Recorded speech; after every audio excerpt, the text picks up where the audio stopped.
Hello class 8th, this is Ruchi and welcome back to this channel. बच्चे आज इस video में हम देखेंगे अपना इंग्लिश बुक का unit 5 which is science and curiosity. ठीक है, आज हम बच्चे यूनिट 5 में एंटर कर चुके हैं, तो इंग्लिश बुक से हम यूनिट 5 आज स्टार्ट करेंगे, जिसका फर्स्ट चैप्टर रहेगा हमारा फेदर्ड फ्रेंड। फेदर्ड फ्रेंड का मतलब क्या होता है? फेदर्ड मतलब पंखों वाला, फेदर पंख है ना, तो पंखों वाला फ्रेंड दोस्त, पंखों वाला दोस्त। ठीक है, ये चैप्टर एक स्टोरी ही है, शायद देखेंगे जब भी हम चैप्टर पढ़ेंगे तो, लेकिन चैप्टर का नेम यही है, फेदर्ड फ्रेंड मतलब पंखों वाला फ्रेंड। ठीक है, इसके सबसे पहले स्टोरी स्टार्ट करने से पहले यहाँ पर हमारे पास कुछ एक्टिविटीज़ दी गई हैं, तो बच्चे हम यहाँ एक्टिविटीज़ देख लेंगे। देखो, अच्छा ये वीडियो बच्चे हमारा एक्सप्लेनेशन वीडियो रहेगा, बताना ज़रूरी है। ठीक है, चलिए देखेंगे। तो let us do this activity before we read करने से पहले आगे यहाँ कुछ एक्टिविटीज़ हैं उनको देखेंगे। जैसे फर्स्ट है जिसमें वर्क इन पैर and discuss the question given below. पैर में वर्क करना है और इन क्वेश्चंस को डिस्कस करना है। Share your answer with your classmate and teachers.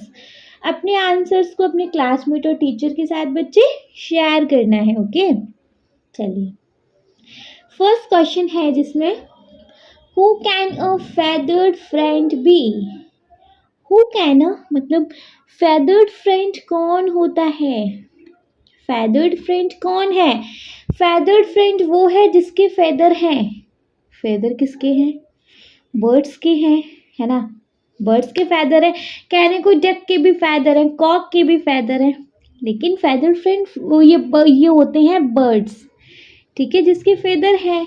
तो हम यहाँ पर जी आंसर लिख सकते हैं, feather friend can be a bird. जो फेदर फ्रेंड हैं वो हैं बर्ड्स। ठीक है, सेकेंड क्वेश्चन है which feather friend do you like and why. आपको कौन सा फेदर फ्रेंड सबसे अच्छा लगता है और क्यों? कोई भी फेदर फ्रेंड बता दो, फेदर फ्रेंड कोई भी बर्ड्स बता दो, मीन्स टू से जो बर्ड्स आपको सबसे अच्छा लगता हो एज अ फ्रेंड, क्यों आपको वो बर्ड एज अ फ्रेंड पसंद है वो बता देना है। ठीक है, जैसे कि देखो यहाँ मेरा आंसर रहेगा, I like parrot as my feathered friend. It is intelligent and can intimate the voice of human beings. मुझे पैरट पसंद है एज अ feathered friend। क्यों?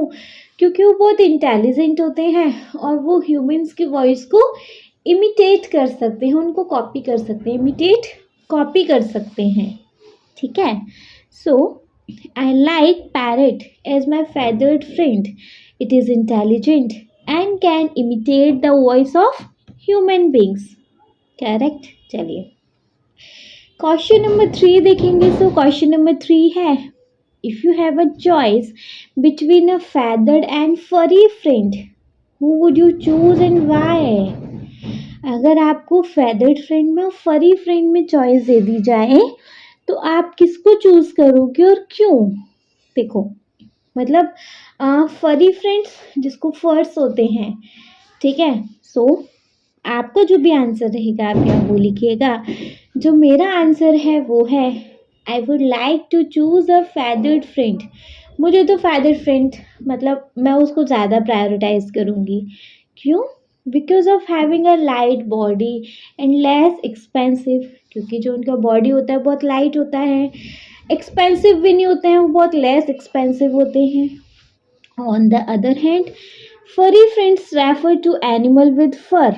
मतलब फरी फ्रेंड्स वो ज़्यादातर एनिमल्स होते हैं जिसको फर होते हैं, लाइक कैट हो गया, है ना, मतलब जिसको ना फरी बॉडी होती है। ठीक है, जिसको फर मतलब ऐसे रुए जैसी इसकी बॉडी होती है, लाइक कैट की हो गई, इस टाइप से आप लगा लो।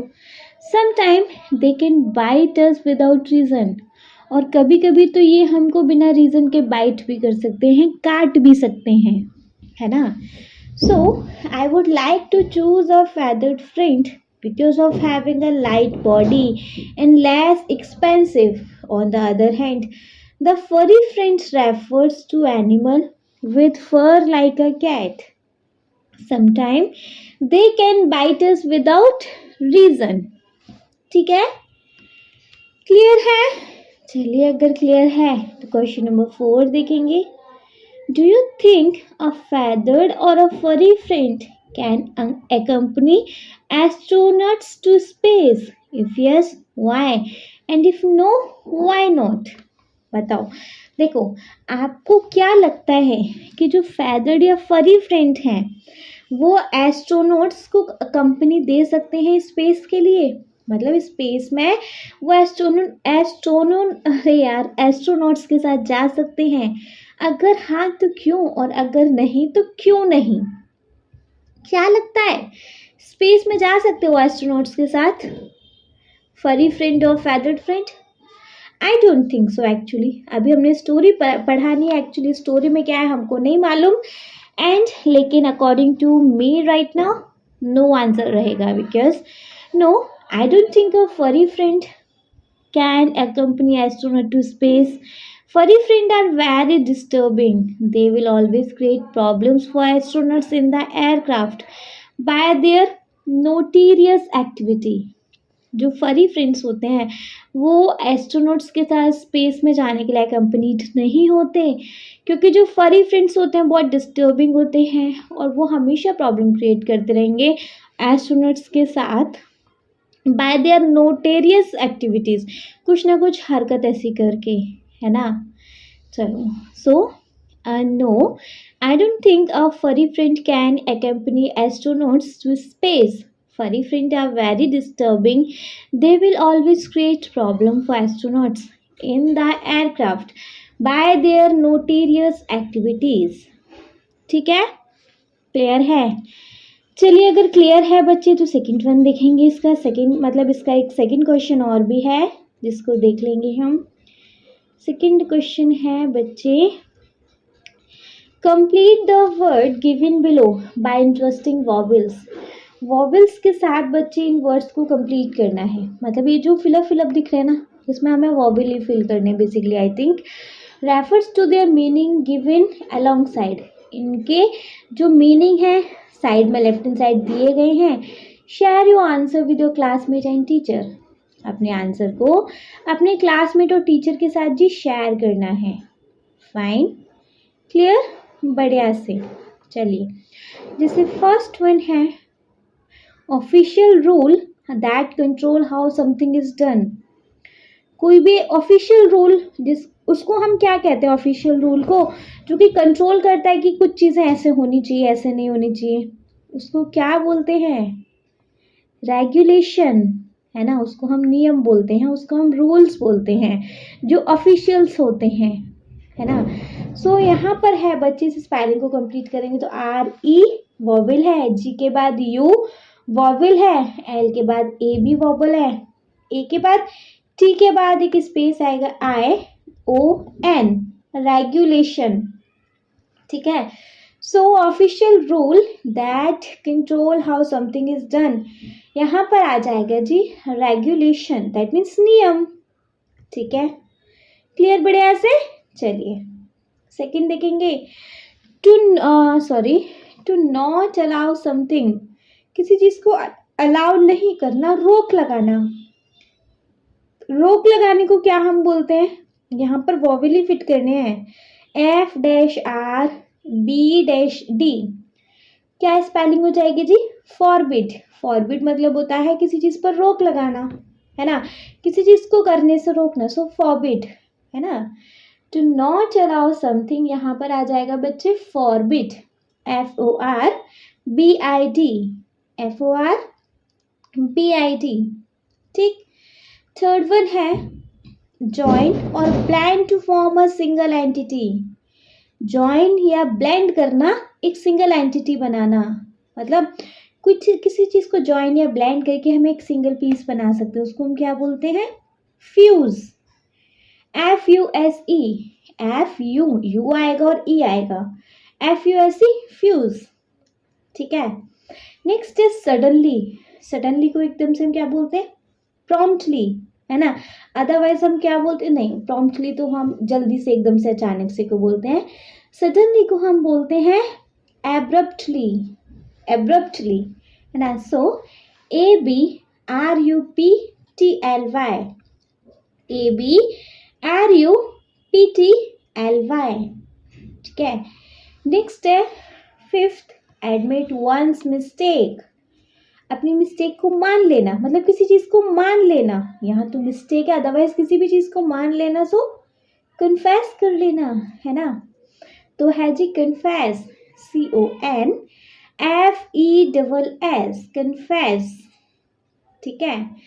सिक्स्थ वन है a person who advise what to eat to keep healthy, एक पर्सन जो आपको एडवाइस करता हो कि क्या खाना आपको हेल्दी रख सकता है, उस पर्सन को हम क्या बोलते हैं? डाइटिशियन, है ना। सो डाइटिशियन का स्पेलिंग क्या रहेगा? DIETITIAN, DIETITIAN, dietitian, clear. So first one में आएगा बच्चे रेगुलेशन, सेकेंड वन हो जाएगा हमारा फॉरबिड, थर्ड वन हो जाएगा हमारा फ्यूज, फोर्थ वन हो जाएगा जी एब्रप्टली, फिफ्थ वन हो जाएगा कन्फेस, एंड सिक्स्थ वन हो जाएगा डाइटिशियन। क्लियर है? बहुत बढ़िया से नहीं, चलिए अगर बहुत बढ़िया से क्लियर है सो मूव करेंगे अब अपने लेटेस्ट रीड पर, ठीक है। अच्छा, लेटेस्ट रीड को जब भी हम, ये स्टोरी है जिसको हम अभी पढ़ेंगे, तो इसलिए ना हमारी दो पार्ट्स में डिवाइडेड है। एक पार्ट को ओवर होने के बाद यहाँ पर आपको अगेन कुछ एक्टिविटीज देखने को मिलेंगी, कुछ क्वेश्चंस को सॉल्व करने को मिलेगा, ठीक है। सो अगर हमारे पास ये वीडियो बहुत ज़्यादा लॉन्ग नहीं गई, बहुत ज़्यादा लेंथी वीडियो नहीं हुई, तो इसके लास्ट में इस पार्ट फर्स्ट के लेटर्स डिस्कस करा दिए जाएंगे। अगर ये वीडियो बहुत ज़्यादा लेंथी हो जाती है तो इसके लेटर्स डिस्कस को हम एक्सरसाइज वाली वीडियो में क्लियर कर लेंगे, ठीक है। पहले ही बताना ज़रूरी था, ठीक है। सो आप एक बारी लास्ट में भी चेक कर लीजिएगा कि पार्ट फर्स्ट को ओवर होने के बाद जो लेटर्स डिस्कस है वो लास्ट में हो रहे हैं, सॉल्व हो रहे हैं या नहीं हो रहे, ठीक है। चलिए स्टार्ट करेंगे अपना पार्ट फर्स्ट। देखो, to the best of my knowledge there's never been a regulation that forbid one to keep pets in a space station। देखो आराम आराम से समझेंगे, है ना। To the best of my knowledge मतलब कि जितना कि मुझे पता है कि ऐसा कोई नियम नहीं है, ऐसी कोई रोक नहीं है कि आप इस स्पेस स्टेशन के अंदर कोई एक पेट नहीं लेके जा सकते। मेरी जानकारी के हिसाब से अभी तक शायद ऐसे कोई नियम नहीं बना है कि उस नियम के अकॉर्डिंग आप स्पेस स्टेशन के अंदर कोई एक पेट नहीं लेके जा सकते हो, ठीक है।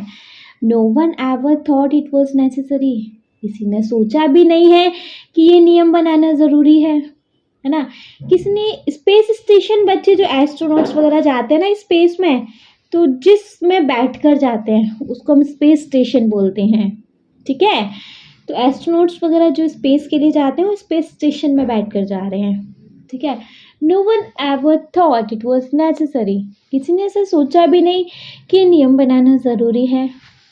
And even had such a rule existed, और अगर ऐसा कोई रूल होता भी, I am quite certain that Sven Olson would have ignored it, तो मैं पक्का श्योरली कह सकता हूँ पक्के से कि जो स्वेन ऑल्सन है वो इस नियम को इग्नोर कर देते। स्वेन ऑल्सन कौन है बच्चे? एक एस्ट्रोनॉट्स हैं वो भी, जो कि स्पेस में जा रहे हैं। और ये जो नरेटर है, नरेटर भी उनका फेलो है, ठीक है। मतलब नरेटर, ये स्वेन ऑल्सन और भी बहुत लोग स्पेस में जा रहे हैं, सारे एस्ट्रोनॉट्स हैं। तो नरेटर अपने मतलब अपने पर्सपेक्टिव से इस स्टोरी को नरेट कर रहा है, ठीक है। इस इंसिडेंट को, इस स्टोरी को नरेट कर रहा है, ठीक है। स्वेन ऑल्सन एक एस्ट्रोनॉट्स हैं, ठीक है। यहाँ एक एक पैराग्राफ को अच्छे से क्लियर करते जाएंगे। तो फर्स्ट पैराग्राफ में हमने देखा, to the best of my knowledge there's never been a regulation that forbid one to keep pets in space station. No one ever thought it was necessary, and even had such a rule existed, I'm quite certain that Swain Olsen would have ignored it. तो narrator कह रहा है यहाँ पर कि जितना कि मुझे जानकारी है, जितना कि मुझे पता है, अभी तक शायद ऐसे कोई नियम नहीं है ना, कि आप स्पेस स्टेशन के अंदर एक पैट को नहीं लेकर जा सकते। स्पेस स्टेशन में पैट ले जाने की कोई रोक हो, शायद ऐसा कोई नियम बनाने की अभी तक ज़रूरत भी नहीं पड़ी। लेकिन अगर ऐसा कोई नियम होता देन मुझे पक्के से यकीन है कि स्वेन ऑल्सन जो है वो इस नियम को इग्नोर कर देते। ठीक है, नेक्स्ट है, actually he was a free little fellow. Free का मतलब होता है बच्चे, फ्री मतलब थिन बट स्ट्रॉन्ग।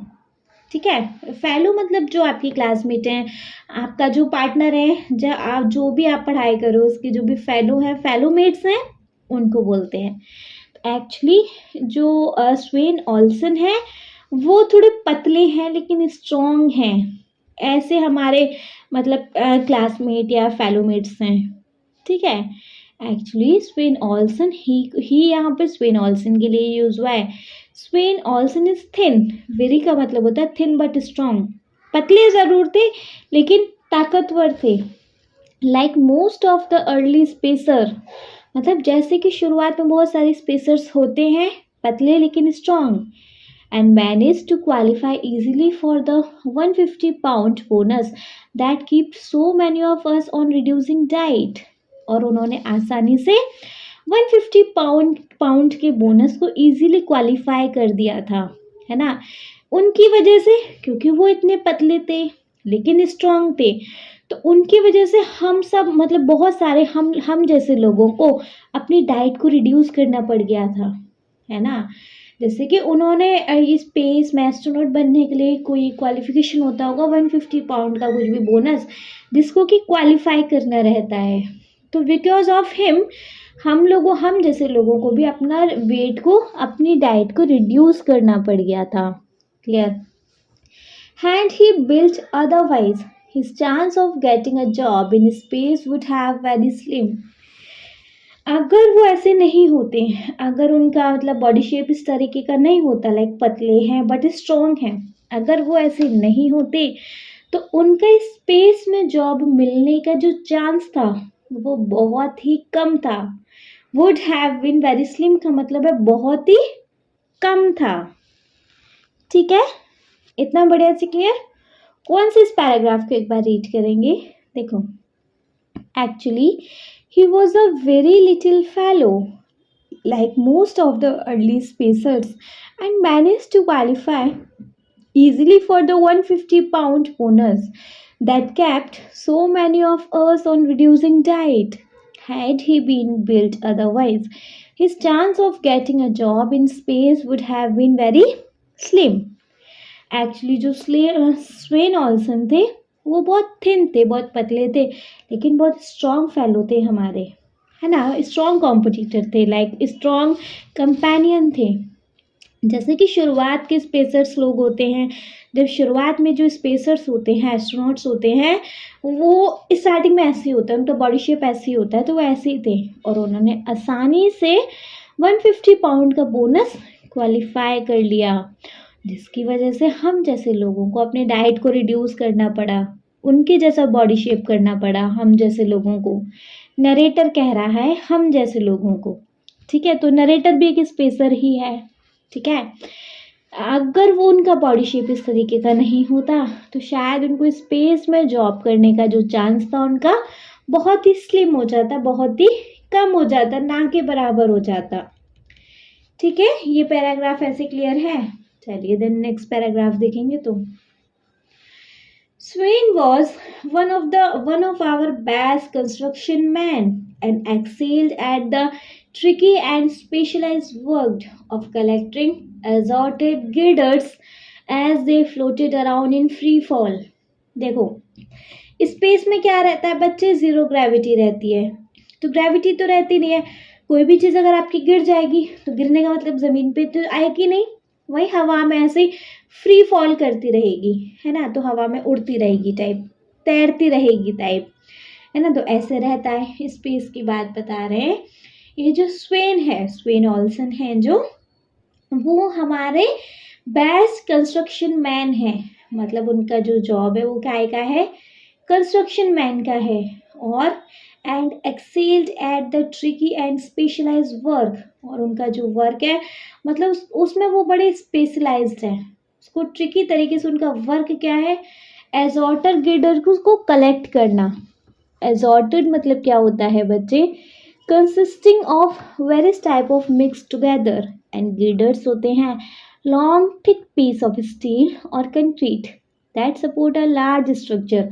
मतलब जो स्पेस को इस स्पेस के जो स्ट्रक्चर के कुछ कुछ पार्ट्स टाइप होते हैं स्टील के कंक्रीट के बने हुए, क्या होता है कभी कुछ डिफेक्ट आया, कभी कुछ खराब हुआ, वो पार्ट्स इधर उधर बिखर गए, है ना, कुछ कुछ पार्ट इधर उधर बिखर गए।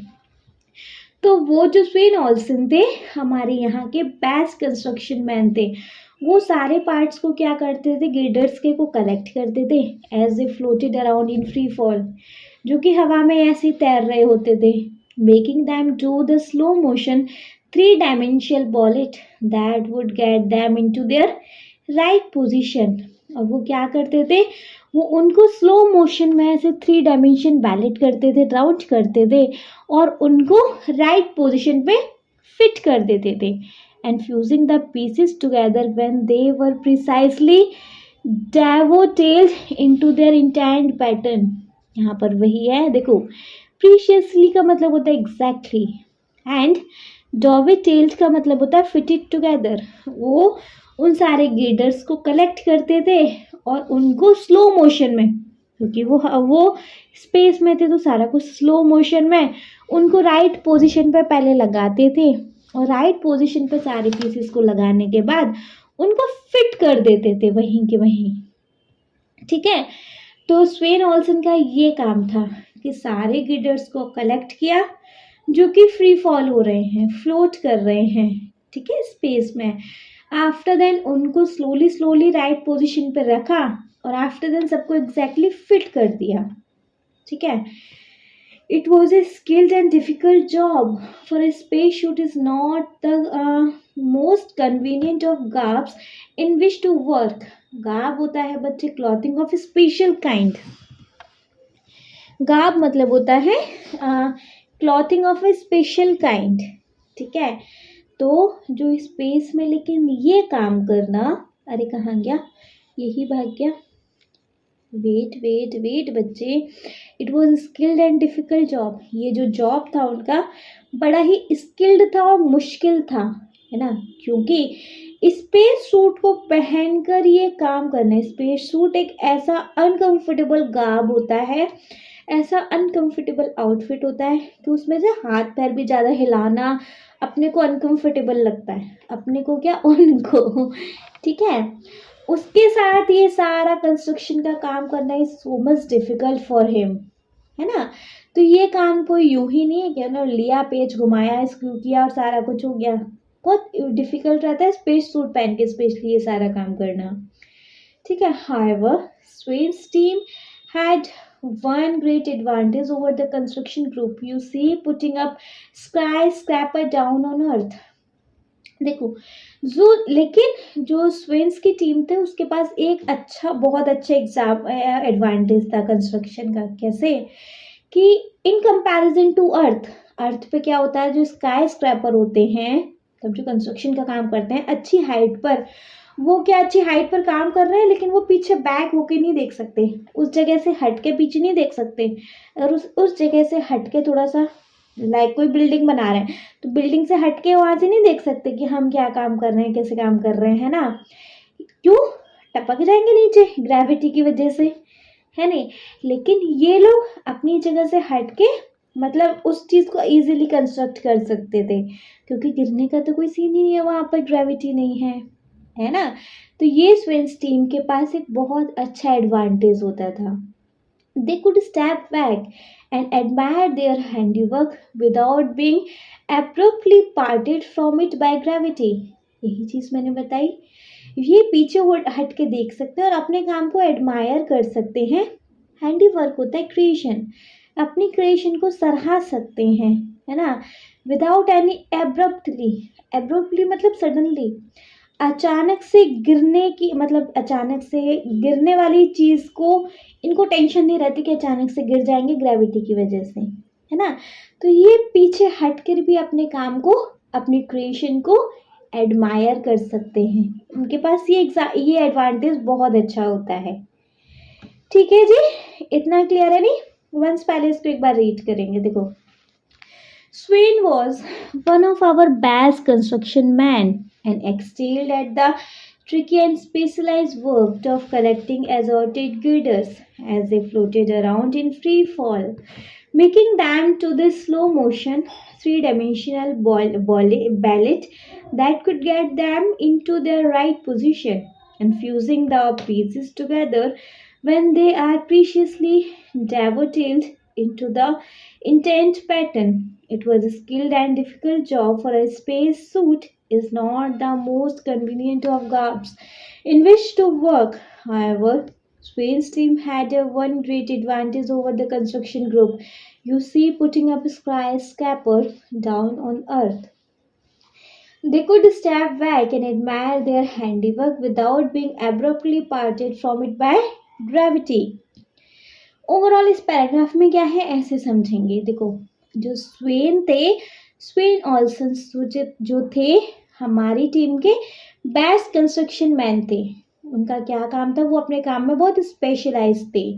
वो क्या करते थे, वो सारे गिडर्स को जो इधर उधर हो गए हैं, वो सारे गिडर्स को, स्पेस का जो भी पार्ट्स वगैरह इधर उधर हो जाता था, जो कंक्रीट वगैरह से बना हुआ टाइप अगर इधर उधर हो जाता था, हवा में ऐसे फ्लोट करने लगता था, हवा तो वहाँ होती नहीं है, फ्री फॉल फ्लोट करने लगता था, वो उन सबको स्लोली स्लोली कलेक्ट करते थे, राइट पोजीशन पे उनको रखते थे, आफ्टर इन सबको फ्यूज कर देते थे, एकदम से प्रिसाइजली टंग से फिट कर देते थे साथ में।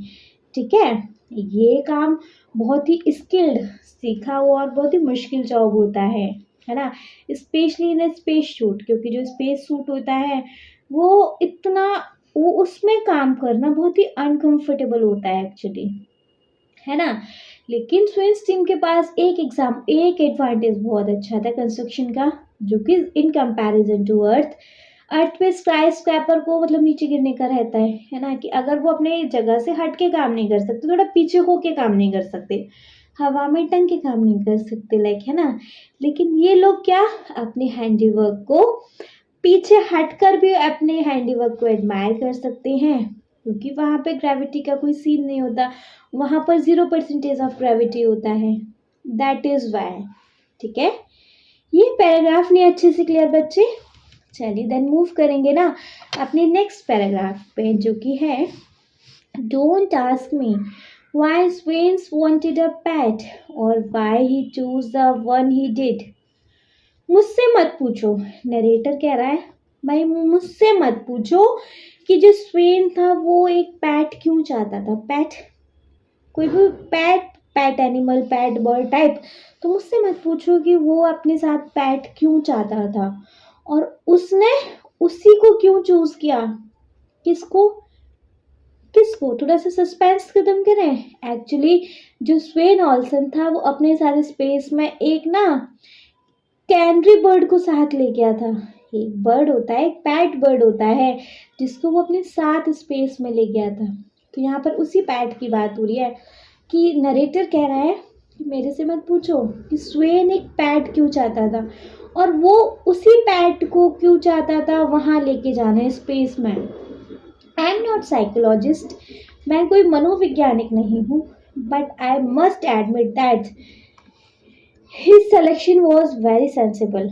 मुझे ये सब तो नहीं पता, लेकिन हाँ मैं एक चीज़ ज़रूर कहूँगा कि जो उसका चॉइस था इसी पैट को लेके जाना, एक कैनरी बर्ड जिसका नाम था क्लैरीबेल, क्लैरीबेल उस बर्ड का नाम था। ठीक है, तो मतलब उसका लेकिन जो सिलेक्शन था ना बड़ा सेंसिबल था, बड़ा सही था। कैसे, क्लैरीबेल जो कि वो पैट बर्ड था जिसको कि स्वेन ऑल्सन अपने साथ स्पेस में ले गया था, स्पेस स्टेशन में ले गया था। देखेंगे क्या, एक्चुअली जो क्लैरिबेल है एक बर्ड है। क्लैरिबेल वेटेड प्रैक्टिकली नथिंग, क्योंकि देखो स्पेस में आप ज़्यादा भारी चीज़ें नहीं लेके जा सकते हो, ज़्यादा वेटेड नहीं लेके जा सकते हो। तो क्लैरिबेल उसने क्यों चूज़ किया, क्योंकि क्लैरिबेल का वेट अगर देखो तो प्रैक्टिकली कुछ नहीं है ना। हर फूड रिक्वायरमेंट वॉज टिनी, उसका अगर खाने की बात देखो, स्पेस में तो भैया आप बहुत नेसेसरी चीज़ें ही लेके जा सकते हो ना, बहुत रिक्वायर्ड चीज़ें ही लेके जा सकते हो, खाना भी उतना रिक्वायर्ड ही लिमिटेड ही लेके जा सकते हो, है ना। तो अगर आप क्लैरिबेल का खाना देखो, फूड रिक्वायरमेंट देखो, तो वो भी बहुत छोटू सी है ना। And she was not worried as most animal would have seen by the absence of gravity. और ये जो क्लैरिबेल था वो ज़्यादा वरीड नहीं होते, अगर उनको ग्रेविटी ना मिले तो ये ज़्यादा वरीड नहीं देखे गए हैं। जैसे कि बहुत सारे एनिमल हो जाते हैं, अगर उनको ग्रेविटी ना मिले तो वो थोड़ी घबरा टाइप जाते हैं, लेकिन क्लैरिबेल जो था वो बिना ग्रेविटी के भी मस्त रहता था। ठीक है, अगर उसको ग्रेविटी ना मिले तो वो तब भी मस्त रहता था। इसलिए मुझे नहीं पता वो लेके क्यों गया और इसी को क्यों लेके गया, लेकिन बस मैं इतना एडमायर करूँगा कि उसका जो सिलेक्शन था, उसका जो चॉइस था, बड़ा सेंसिबल टाइप था।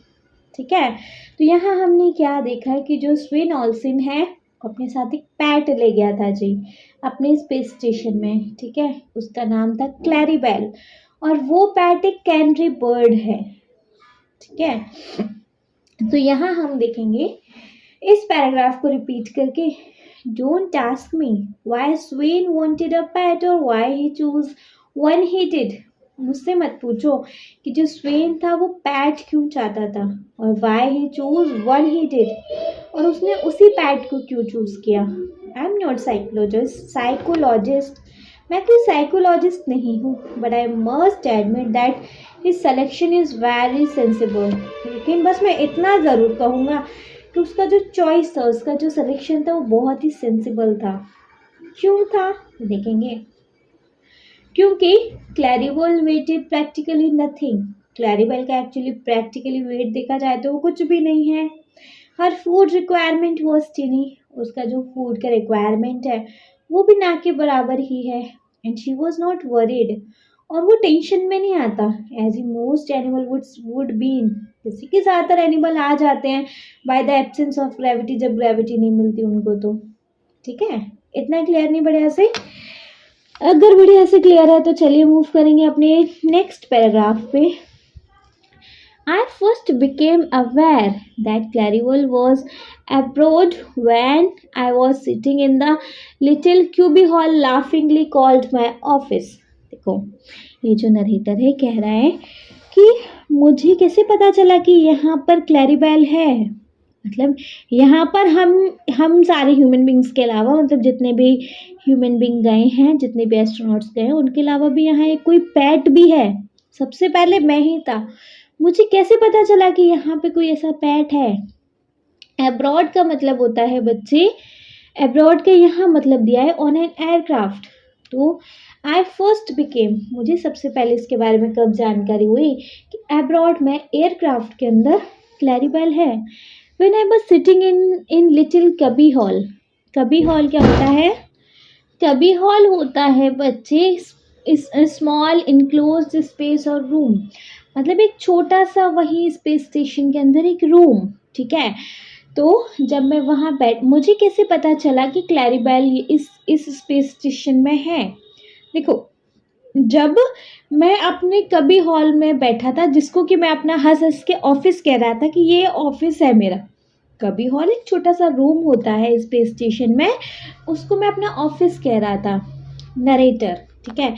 Checking through my list of technical stores of decide what item we had been running out of next. वहाँ पर बैठकर मैं लिस्ट चेक कर रहा था टेक्निकल स्टोर की, और डिसाइड कर रहा था, मतलब चेक कर रहा था ये कि नेक्स्ट आइटम क्या ख़त्म होने को है, क्या चीज़ ख़त्म हो रही है नेक्स्ट। तो मैं वहाँ बैठ के ना ये चेक कर रहा था। When I heard the musical whistle beside my ear, तभी मैंने एक म्यूजिकल विसल, एक सीटी, मतलब म्यूजिकल सीटी सी मुझे अपने कानों में सुनाई दी। आई assumed that it had come over station intercom. तो मुझे ऐसा लगा कि शायद ये स्टेशन इंटरकॉम से आवाज़ आई हुई। इंटरकॉम जब वहाँ पर ना कुछ अनाउंसमेंट होती है उसे हम इंटरकॉम बोलते हैं, है ना। And waited for an announcement to follow, और इंतज़ार कर रहा था कि इंटरकॉम पे ना कोई अनाउंसमेंट होने वाली होगी तो उसका कुछ नोटिफिकेशन टाइप वो विसल होगा, तो मैं अनाउंसमेंट का वेट करने लगा। इट डिडंट, लेकिन ऐसा तो हुआ ही नहीं क्योंकि वो इंटरकॉम की आवाज़ थोड़ी ना थी। इंस्टेड, बजाय इसके, there was a long and involved pattern of melody that made me look up with such a start that I forgot all about the angle beam just behind my head. बजाय इसके intercom की तो आवाज़ नहीं आई, बजाय इसके फिर थोड़ी देर बाद मतलब एक लंबी और एक धुन में एक मुझे आवाज़ सुनाई दी, है ना, जिसको सुन के मैं तो पीछे भूल ही गया कि मेरे पीछे से एक एंगल बीम भी जा रही है, जो मेरे सर के पीछे से। एंगल बीम एक तेज़ रोशनी टाइप, उस एंगल में वो बीम आ रही है, तेज़ रोशनी टाइप, है ना। When the star had ceased to explode before my eyes, देखो सीस्ट का मतलब होता है स्टॉप। जो एंगल बीम थी स्टार की रोशनी की थी, जब वो स्टॉप हुई मेरी आंखों में पड़ना, वो रोशनी जब वो जो बीम मेरी आंखों में पड़ना बंद हुई, I had my first view of Claribel, तब मुझे कैरेबल का फर्स्ट व्यू दिखाई दिया। तब मुझे एकदम से वो क्लैरिबल मतलब एक पैट दिखाई दिया, पैट बर्ड दिखाई दिया मुझे। तो सबसे पहला मैं ही था जिसको पता चला कि स्पेस स्टेशन में एक पैट बर्ड भी है जिसका नाम क्लैरिबल है। ठीक है, ये पैराग्राफ क्लियर है नहीं बढ़िया से? देन वंस इसको एक बार रीड करेंगे। देखो, I first became aware that Claribel was aboard when I was sitting in the little cubby hall laughing called my office. मैं पहला था जिसको पता चला कि जो क्लैरिबेल है वो स्पेस स्टेशन में है, एबॉर्ड में है, जब मैं अपने कबी हॉल में बैठा था और लाफिंगली हंसते हुए कह रहा था कि मेरा ऑफिस है। Checking through my list of technical store to decide what item had been running out of next. वहाँ पर बैठ के चेक कर रहा था टेक्निकल स्टोर्स को और डिसाइड कर रहा था, मतलब वो लिस्ट चेक कर रहा था टेक्निकल स्टोर की क्या सामान ख़त्म होने को है नेक्स्ट अगला। When I had the musical whistles beside my ear, तभी मुझे एक म्यूजिकल सीटी मेरे कानों में सुनाई दी। I assumed that it had come over the station intercom and waited for the announcement to follow. लेकिन मुझे लगा, क्योंकि ऐसा सोचा ही नहीं था कि यहाँ पर कोई पैट बर्ड भी आ सकता है स्पेस स्टेशन में हमारे साथ, है ना। तो मुझे लगा कि शायद स्टेशन इंटरकॉम से आवाज़ आई होगी और मैं अनाउंसमेंट का वेट करने लगा। इट डिडंट, लेकिन ऐसा नहीं हुआ।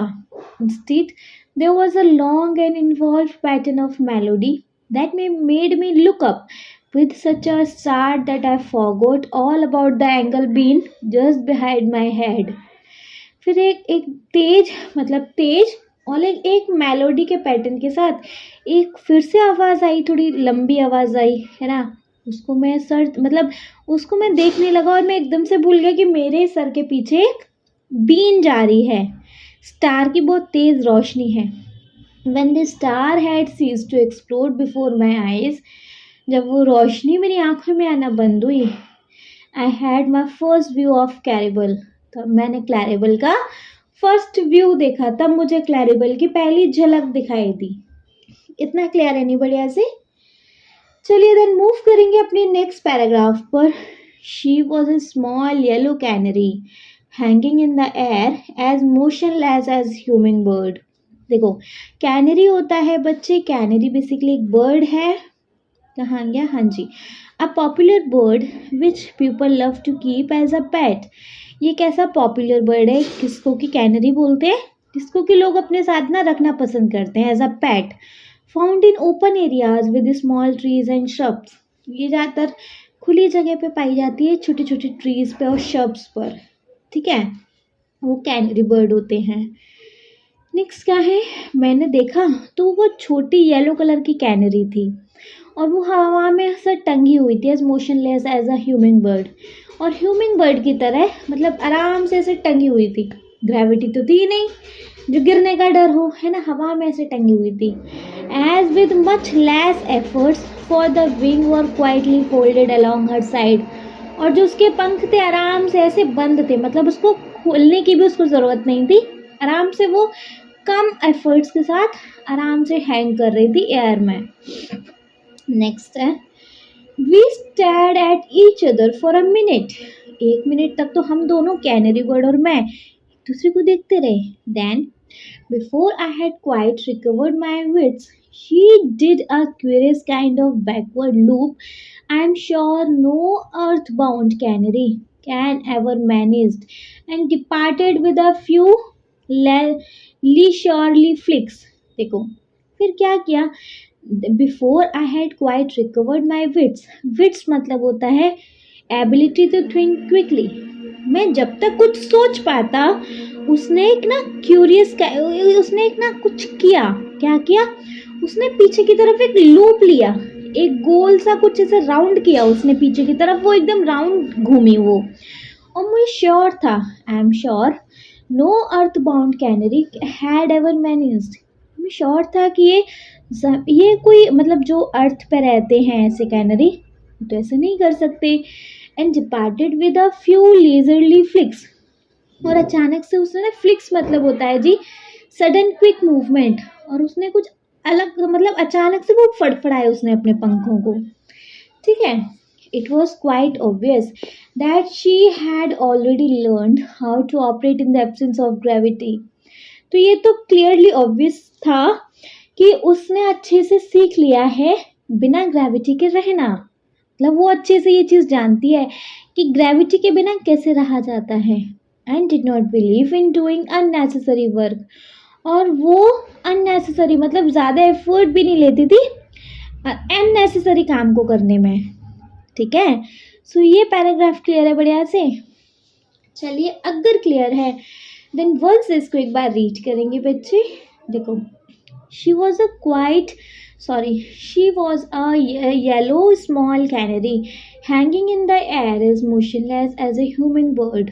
जो कैनरी थी वो बहुत छोटी और पीले कलर की थी, हवा में टंगी हुई थी, मोशनलेस जैसे ह्यूमन बर्ड्स होती हैं।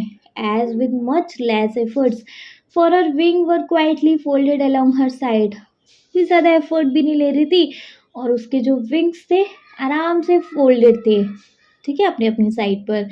We stared at each other for a minute, 1 minute तक तो हम दोनों देखते ही रहे एक दूसरे को। Before I had quite recovered my wits, जब तक कि मैं कुछ सोच पाता। She did a curious kind of backwards loop, उसने एक ना कुछ बैकवर्ड लूप किया, मतलब क्यूरियस टाइप का, है ना, पीछे की तरफ उसने एक लूप लिया। I am sure no earth bound canary can ever managed, मैं तो श्योर था कि ज़मीन पर रहने वाला कोई भी कैनरी ऐसे तो नहीं कर सकता। And departed with a few leisurely flicks, और उसने ना कुछ ना फ्लिक्स भी किया, एक क्विक मूवमेंट भी किया फड़फड़ाने टाइप का।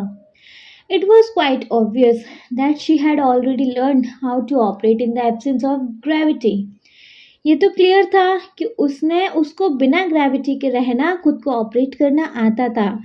And did not believe in doing unnecessary work, और वो इस चीज़ में बिलीव नहीं करती थी अननेसेसरी कामों को करना, मतलब वो बहुत कंफर्टेबल थी इन द एब्सेंस ऑफ ग्रेविटी भी, ठीक है।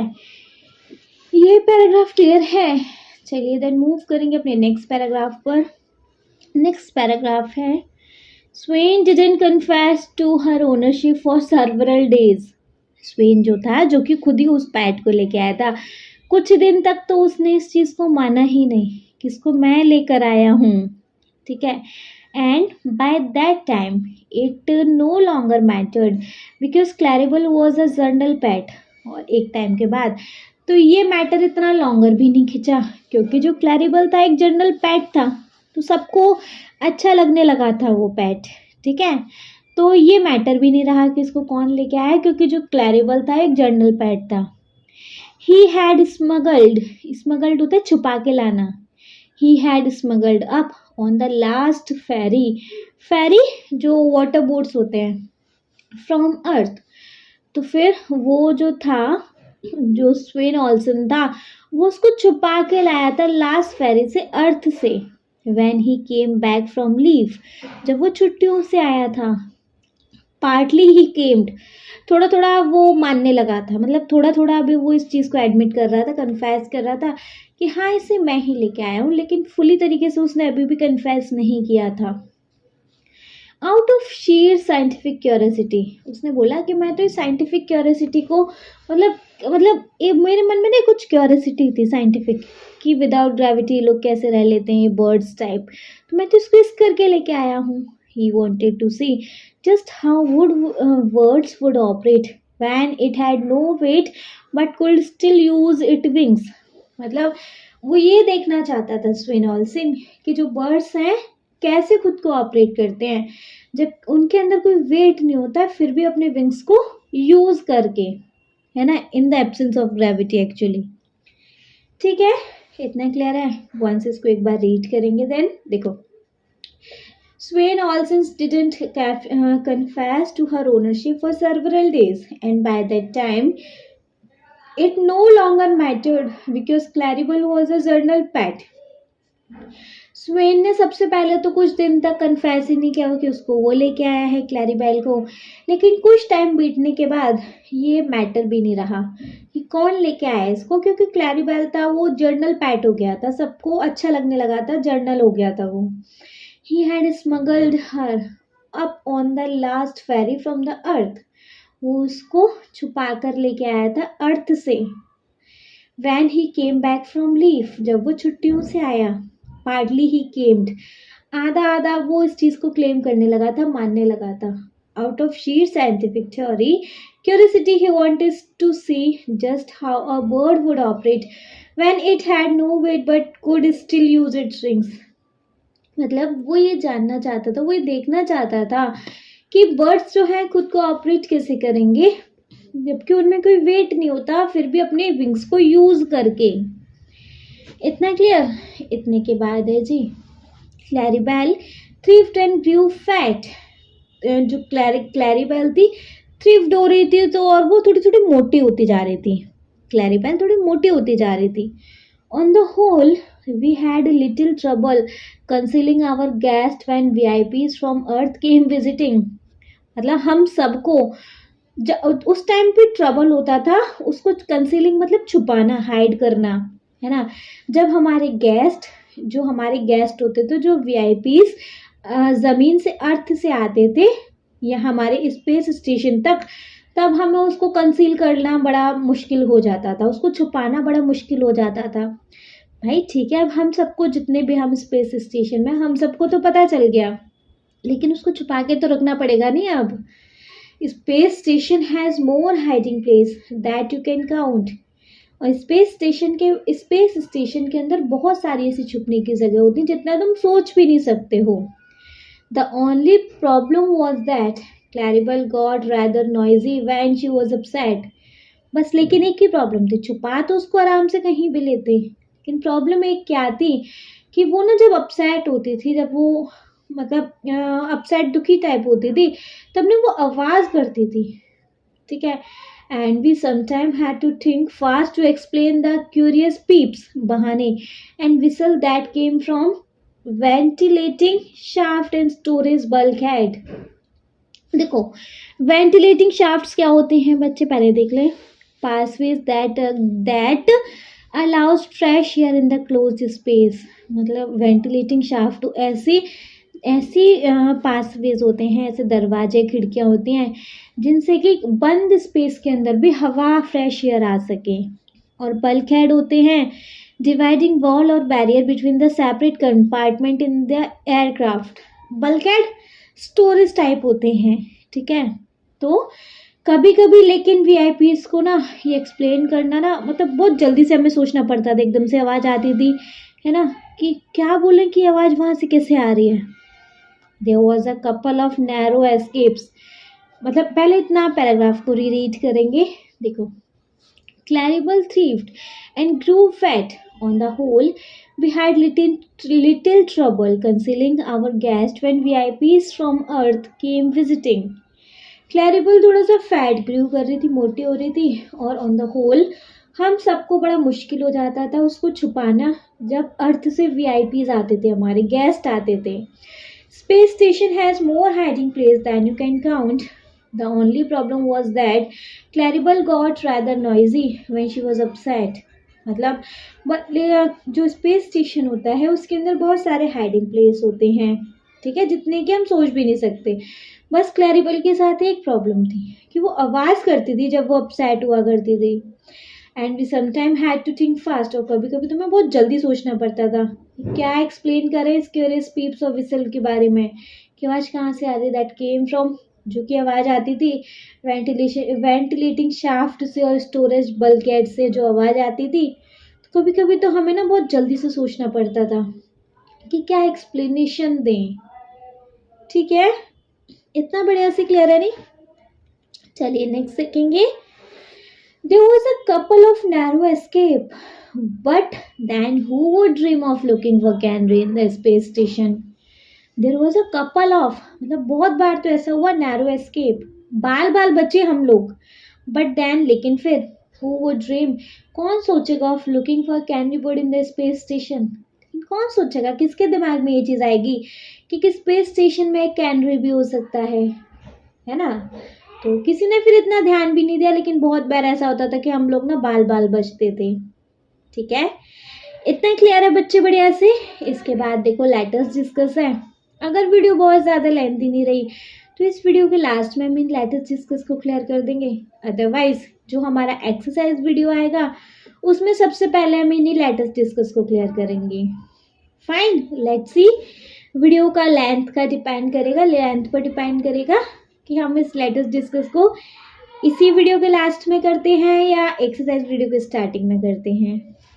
ठीक है, चलिए यहाँ से स्टार्ट हो जाता है बच्चे हमारा सेकंड पार्ट। सेकंड पार्ट क्या है? We will now on 12 hour watches. अब जो हमारी ड्यूटी थी वो कुछ 12 घंटे की वॉचेस पे थी, मतलब हमें 12 घंटे कुछ अलर्ट था हमारे लिए कि 12 घंटे का वॉचेस करना है, हमें 12 घंटे का ड्यूटी करना है। Which was not as bad as it sound. ये इतना बुरा नहीं था जितना सुनने में लग रहा कि 12 घंटे का अलर्ट, 12 घंटे की duty. Since you need a little sleep in space, क्योंकि जो स्पेस में हम लोगों को ना थोड़ी टाइम सोने की ज़रूरत होती थी बस। Though of course there is no day and night when you are floating in permanent sunlight, क्योंकि ऑफकोर्स वहाँ पे को ना तो दिन होता था ना ही रात होती थी, परमानेंट सनलाइट आती थी। It was still convenient to stick to the term, इसलिए हम लोग कन्वीनियंट रह सके अपने टर्म्स पर। Certainly when I woke up that morning it feel like 6 AM on earth.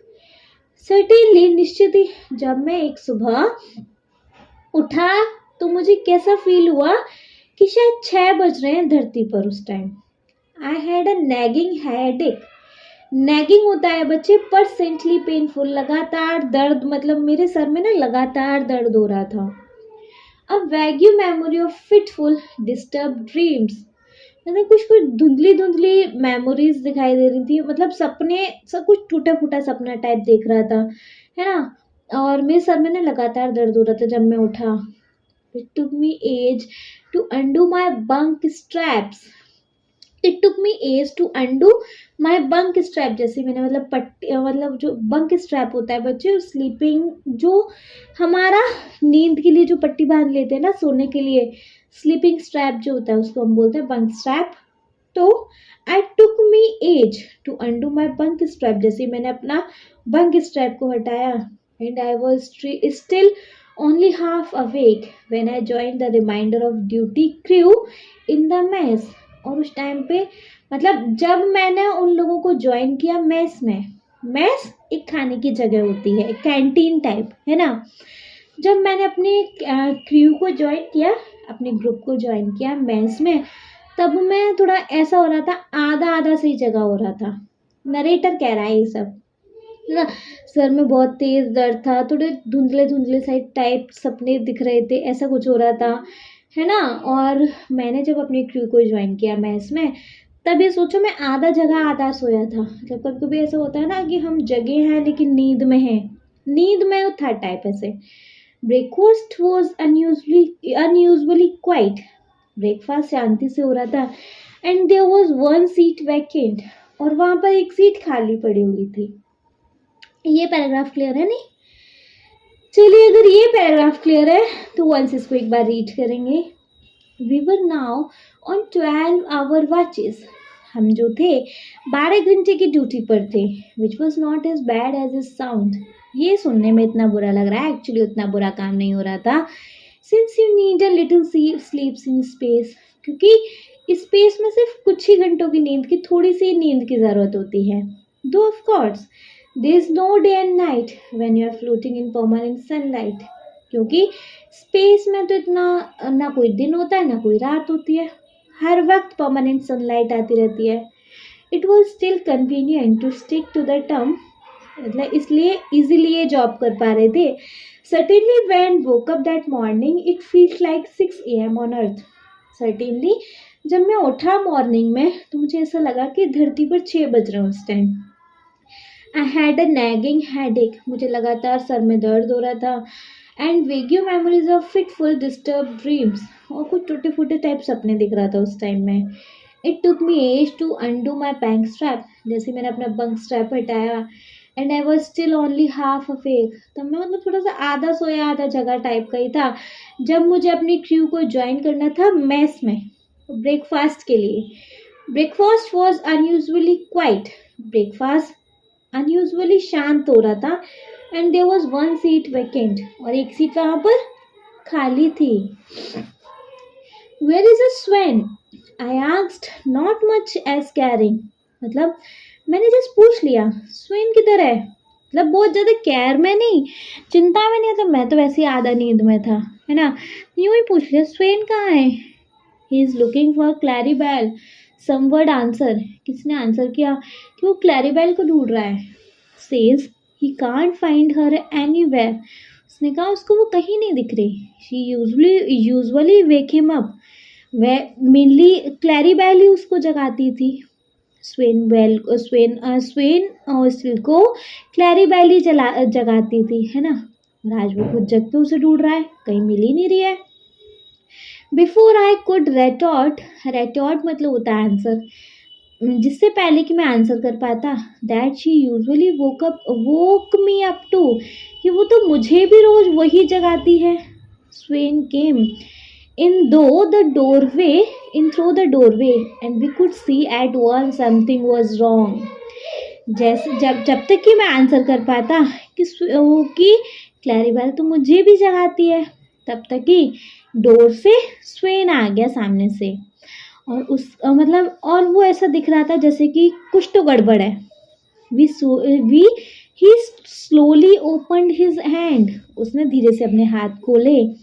And ले a tiny bundle of yellow feather, और उसके हाथ में ना येलो पंखों का बंडल था, मतलब कि वही क्लैरीबेल थी। विद टू क्लेंच्ड होता है बच्चे, प्रेस टुगेदर टाइटली क्लोज, मतलब उस जो क्लैरीबेल थी उसने अपने पंजे पीछे की तरफ टाइटली, उसके पंजे पीछे की तरफ स्टिक हो रहे थे, sticking pathetically up into the air, पीछे की तरफ उसके टाइटली पंजे से हो रहे थे, लाइक वो बेहोश टाइप थी। क्लैरीबेल जो थी वो बेहोश हो गई थी ओवरऑल, ठीक है। इस पैराग्राफ में क्या दिखा, before I could retort that she usually woke me up too, Sven's came in through the doorway and he would see at once that something was wrong, जैसे कि मैं आंसर कर पाता जो उससे पहले ही कि क्लैरीबेल तो मुझे भी जगाती है, तब तक कि स्वेन आ गया और उसको देखते ही लग गया कि कुछ गड़बड़ है।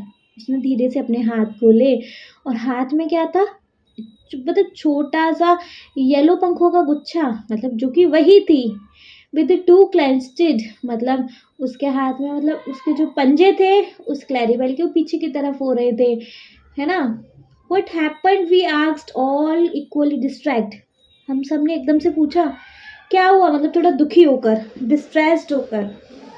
नेक्स्ट है आई डोंट नो, सैड स्वेन मॉर्नफुली दुखी होकर, मुझे नहीं पता, स्वेन ने दुखी होकर कहा। I just found her like this, मुझे तो ये ऐसे ही मिली है। नेक्स्ट है बच्चे, let's have a look at her. Said Jock Duncan ने कहा, एक बार मुझे देखने दो इसे। जॉन डंकिन कौन थे? वो भी उनके साथ के ही थे। वो एक कुक भी थे, डॉक्टर भी थे और डाइटिशियन भी थे। जॉक डन डन डन अरे यार जॉक डनकिन एक कुक भी थे, डॉक्टर भी थे और डाइटिशियन भी थे। उन्होंने कहा, एक बार मुझे देखने दो इसको। We all waited in hushed silence, hushed मतलब quiet. We all waited in hushed silence when he held Claribel against his ear in an attempt to detect any heart beat.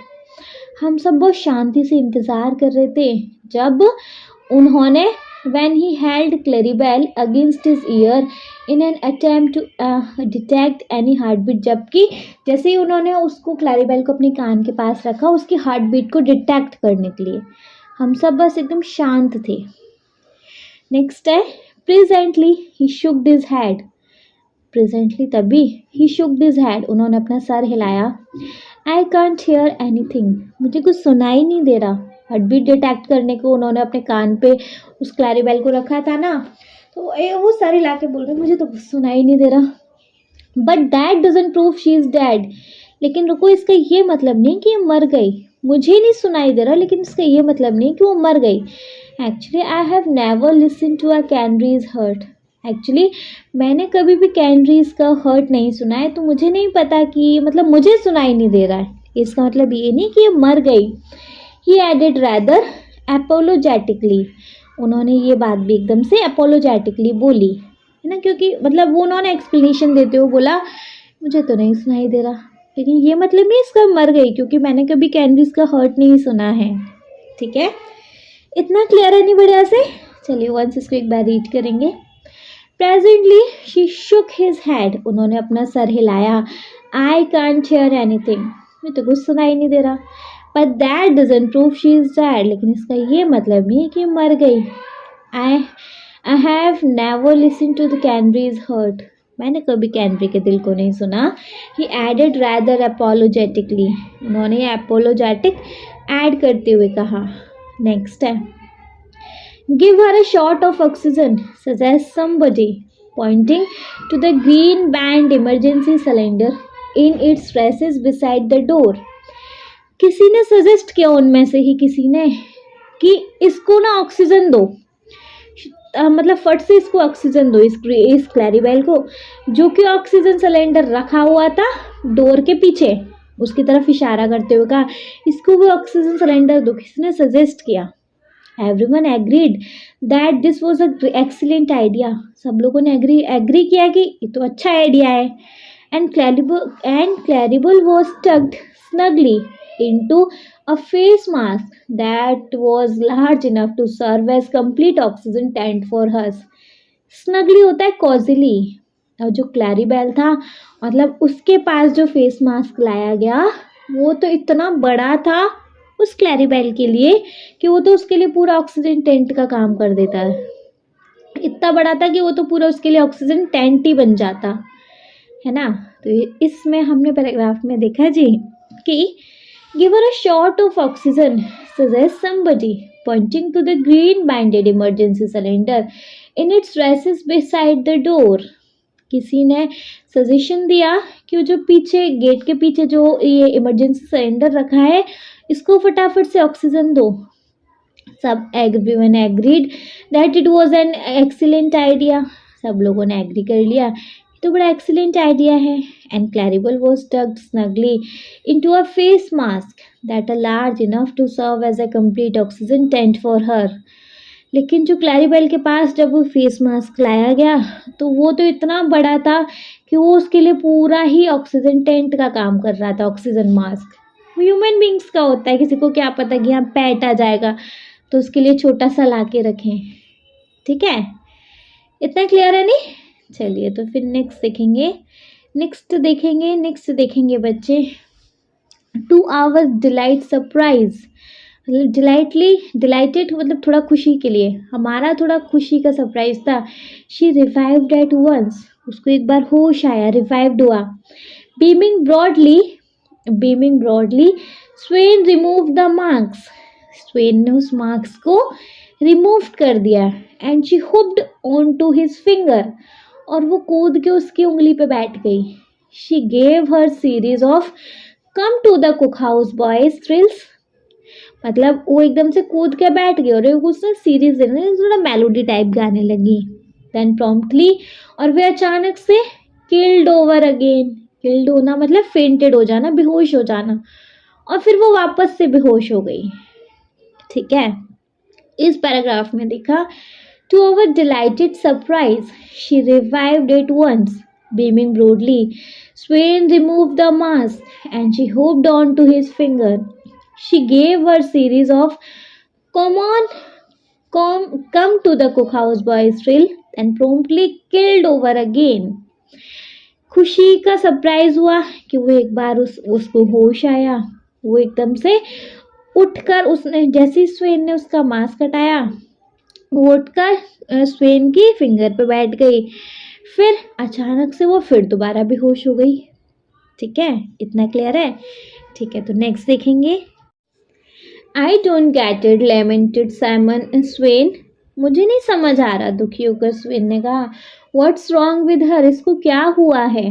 She never done this before, इससे पहले तो इसने कभी ऐसा नहीं किया, है ना। तो दुखी होकर, लेमेंटेड होकर स्वेन कह रहा है, मुझे नहीं समझ में आ रहा है इसके साथ क्या हुआ है, पहले तो इसने कभी ऐसे नहीं किया। नेक्स्ट है, for the last few minutes something had been tugged at my memory. Tugging मतलब होता है बच्चे यहाँ पर कॉजिंग टू रिमेम्बर समथिंग, मतलब मुझे कुछ ऐसा ध्यान आने लगा, कुछ लास्ट फ्यू मिनट्स मुझे कुछ ऐसा ध्यान आने लगा। My mind seemed to be very sluggish that morning, जो मेरा माइंड था उस मॉर्निंग स्लगिश था, इनएक्टिव था, मतलब थोड़ा सोया हुआ सा। As if I was still unable to cast off the burden of sleep, क्योंकि उस टाइम पे मतलब मेरे ऊपर ना बड़ा नींद का बर्डन सा था, मतलब मेरा सर बहुत भारी हो रहा था, मैं बहुत सोया हुआ था। I felt I could do with some of that oxygen, मतलब आई फेल्ट मुझे ऐसा लगा कि मैं इस ऑक्सीजन से कुछ कर सकता हूँ। बट मतलब जो ड्यूटी दी गई थी नरेटर को, अब नरेटर कुछ ना याद कर रहा है, वो इतना नींद में था, वो इतना इनएक्टिव था उसका माइंड उस टाइम, है ना। फिर भी मतलब उसको ना ऐसा लगा है कि वो इस ऑक्सीजन के साथ कुछ कर सकता है। But before I could reach the mask, मतलब उससे पहले मैं मास्क तक पहुंचता, understanding exploded in my brain, समझ गया कि क्या हो रहा है। मतलब यहाँ क्या हुआ, नरेटर ने क्या किया, नरेटर का ना थोड़ा दिमाग चलने लगा कि उस सुबह एक्चुअली क्या हो रहा था। मैं नींद में था, है ना, और मतलब बहुत सोया हुआ था, मेरा माइंड इनएक्टिव था, उसी टाइम कुछ हुआ है। तो उसको लगा कि उसको ये ऑक्सीजन मास्क उसको देना चाहिए, लेकिन जब तक ऑक्सीजन मास्क तक पहुँचता उसके दिमाग में सब कुछ आ गया कि क्या हुआ है। I reeled on the duty engineer and said urgently, मैं ड्यूटी इंजीनियर के पास दौड़ा और एकदम से कहा, जिम, उस ड्यूटी इंजीनियर का नाम जिम था, there is something wrong with the air, हवा के साथ कुछ गड़बड़ है। दैट्स वाई कैरिबल पास्ड आउट, इसीलिए कैरिबल बेहोश हुई। I have just remembered that miner used to carry canaries down to warm them of gas, मुझे याद है कि जो माइनर्स होते हैं वो कैनरीज को नीचे लेके जाते हैं, मतलब ज़मीन के नीचे लेके जाते हैं गैस का पता लगाने के लिए। ये जो कैनरीज होती हैं वो इतनी सेंसिबल होती हैं, तो एक छोटी सी भी सेंसिटिविटी को पता कर सकती हैं। ठीक है, तो हमने जी इस पैराग्राफ में क्या देखा, for the last few minutes something had been tugging at my memories, my mind seem to be very sluggish that memory, उसी कुछ पल मुझे ना कुछ मतलब मेमोरीज टगिंग होने लगी, मेरा माइंड उस टाइम सोया हुआ था, उसी टाइम पे ही कुछ गड़बड़ हुई थी। I felt I could do with some of that oxygen, मुझे लगा मुझे ऑक्सीजन से कुछ करना चाहिए। But before I could reach the mask, लेकिन जब तक मैं मास्क तक पहुंचता, understanding exploded in my brain, सब कुछ समझ में आ गया, एकदम ब्रेन ने काम करने स्टार्ट कर दिया. I reeled on the duty engineer and said urgently Jim. मैं ड्यूटी इंजीनियर के पास दौड़ा और अर्जेंटली कहा, Jim there is something wrong with the air. हवा के साथ कुछ गड़बड़ है. That's why कैरिबल passed out. इसीलिए जो कैरिबल है वो मतलब वो बेहोश हुई है. I had just remembered that miner used to carry canaries down to warm them of gas. मुझे वो याद है, जो माइनर्स होते हैं कैनरीज को नीचे लेके जाते हैं गैस की सेंसिटिविटी पता करने के लिए. Nonsense, said Jim. नेक्स्ट है, जिम ने कहा क्या बकवास है. The alarm would have gone off. Alarm बज जाता, ऐसा कुछ होता तो. We have got duplicate circuits operating independently. हमारे पास एक अलार्म नहीं है, डुप्लीकेट सर्किट्स हैं, जो कि एक नहीं बजता तो दूसरा बज जाता है ना. नेक्स्ट है, the second alarm circuit isn't connected up yet. Has assistant remind him. उसके असिस्टेंट ने उसको याद दिलाया कि नहीं एक ही अलार्म है, दूसरे अलार्म का सर्किट अभी तक कनेक्ट नहीं हुआ, तार अभी तक कनेक्ट नहीं हुआ. दे शुक जिम. उसने जिम को ऐसे झटका दिया इस बात ने. He left without a word. वो वहाँ से बिना कुछ बोले चला गया. While we stood arguing and passing the oxygen bottle around like a pipe of peace. While we stood arguing मतलब and passing the oxygen bottle को हम लोग लिए जा रहे थे, उसका पाइप ऑफ पीस को इधर से उधर. ठीक है. नेक्स्ट है, he came back 10 minutes later with a sheepish expression. sheepish मतलब होता है embarrassed. वो 10 मिनट बाद वापस आया शर्मिंदगी के एक्सप्रेशन के साथ. It was one of those accident that couldn't possibly happened. मतलब ये उनमें से एक एक्सीडेंट था जो कि नहीं होना था. We had one of the rare ellipses by Earth's shadow that night. उस रात हमने एक मतलब अर्थ के ऊपर एक शेडो थी जो कि हमारे लिए ग्रहण जैसा काम किया उस रात. Part of the air purifier had frozen up. और एक पार्ट का स्पेस स्टेशन का जो एक पार्ट था एयर प्योरीफायर का वो जम गया. And the single alarm in the circuit had failed to go off. और जो एक ही अलार्म था उसका सर्किट खराब हो गया, फेल हो गया. नेक्स्ट है, $500,000 worth of chemical and electronic engineer had let us down completely. $500,000 होता है $500,000 जो हमने केमिकल और इलेक्ट्रॉनिक इंजीनियर पे खर्च किए थे वो एकदम फेल हो गए, उनका मतलब बेमतलब हो गए वो तो. Without Claribel we should soon have slightly dead. अगर आज क्लैरिबल नहीं होता तो हम तो बस जल्दी मरने को ही थे, है ना, अगर ये सारी प्रॉब्लम पहले नहीं पता करे होते तो. सो नाउ इसलिए अब से if you visit any space station don't be surprise if you hear an inexplicable snatch of word song. Inexplicable का मतलब होता है इनएक्सप्लेनेबल. तो अब से अगर स्पेस स्टेशन में आपको कोई एक अनएक्सप्लेनेबल वॉइस सुनाई दे किसी बर्ड की तो प्लीज़ सरप्राइज मत होइएगा. There is no need to be alarm. Alarm की ज़रूरत नहीं अगर वो है तो. On the contrary in fact it will mean that you are being doubly safeguard. इसका मतलब ये होगा कि आप डबल प्रोटेक्टेड हो. सेफ गार्डेड का मतलब होता है protected. At practically no extra expenses. और प्रैक्टिकली देखा जाए तो ज़्यादा खर्चा भी नहीं रहेगा. ठीक है, बिना खर्चे के आप डबल प्रोटेक्टेड होगे अगर आपके साथ अगर ऐसा कोई बर्ड है तो स्पेस स्टेशन में. ठीक है. सो क्लैरी बेल ने कैसे इन लोगों की जान बचाई वो तो हम लोगों ने यहाँ देख ही लिया. ठीक है. यहाँ ये जो नरेटर थे जो इस पूरी स्टोरी को जिन्होंने नरेट किया उनका नाम है आर्थर सी क्लैरके. आर्थर सी क्लैरके ने पूरी ये स्टोरी नरेट करी है, यही हमारे नरेटर हैं. ठीक है. इसके साथ हो गया बच्चे चैप्टर के एक्सप्लेनेशन का दी एंड. लेकिन अभी शॉर्ट समराइजेशन का दी एंड नहीं हुआ बच्चे, एक बार शॉर्ट समराइजेशन देख लिया जाए तो, है ना, जिससे कि चैप्टर में आए कहीं भी कोई भी कैसा भी डाउट होगा क्लियर हो जाएगा, और एक चैप्टर हमारा अच्छे से क्लियर हो जाएगा, अच्छे से समझ आ जाएगा। ठीक है, तो बच्चे ज़्यादा टाइम वेस्ट नहीं करेंगे, सीधा अपना चैप्टर के एक्सप्लेनेशन देख लेंगे। With in a few minutes chapter का शॉर्ट समराइजेशन, चैप्टर का शॉर्ट रिकैप कंप्लीट हो जाएगा। ठीक है, चलिए तो स्टार्ट करेंगे बच्चे। देखिए बच्चे, चैप्टर क्या है, शॉर्ट समराइजेशन स्टार्ट करेंगे हम चैप्टर के नेम के साथ ही, विच इज़ फेदर बर्ड, मतलब पंखों वाला दोस्त। ठीक है, देखेंगे, लेटेस्ट रीड को स्टार्ट करेंगे।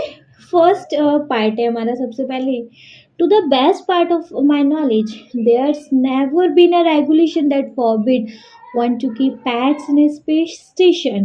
No one ever thought it was necessary, and even had such a rule existed, I am quite certain that Swain Olsen would have ignored it. Narrator कह रहे हैं, जितना कि मुझे जानकारी है कि शायद अभी तक ऐसे कोई रूल नहीं बना है स्पेस स्टेशन में कि वहाँ पर कोई भी पैट को आने से रोका जाए। नो वन, मतलब ऐसे शायद कोई ज़रूरत भी नहीं लगी, है ना। लेकिन अगर ऐसा कोई रूल होता तो मुझे तो पक्के से पता है कि स्वेन ऑल्सन उसको इग्नोर कर देता। Actually he was a very little fellow that most of the early spacers managed to qualify easily for the 150-pound bonus that keep us, many of us, on reducing diet. Had he built otherwise, his chance of getting job in space would have been very slim. Actually जो स्वेन Olson थे वो बहुत पतले लेकिन strong fellow थे हमारे, है ना। जैसे कि शुरुआत में स्पेसर्स होते हैं, लेकिन उन्होंने इजीली 150 पाउंड बोनस को इजीली क्वालिफाई कर लिया, जिसकी वजह से हम जैसे लोगों को अपने डाइट को रिड्यूस करना पड़ा। अगर वो ऐसे नहीं होता उनका बॉडी शेप, तो शायद उनको स्पेस में जॉब मिलना बहुत ही, मतलब उसके चांस कम हो जाते।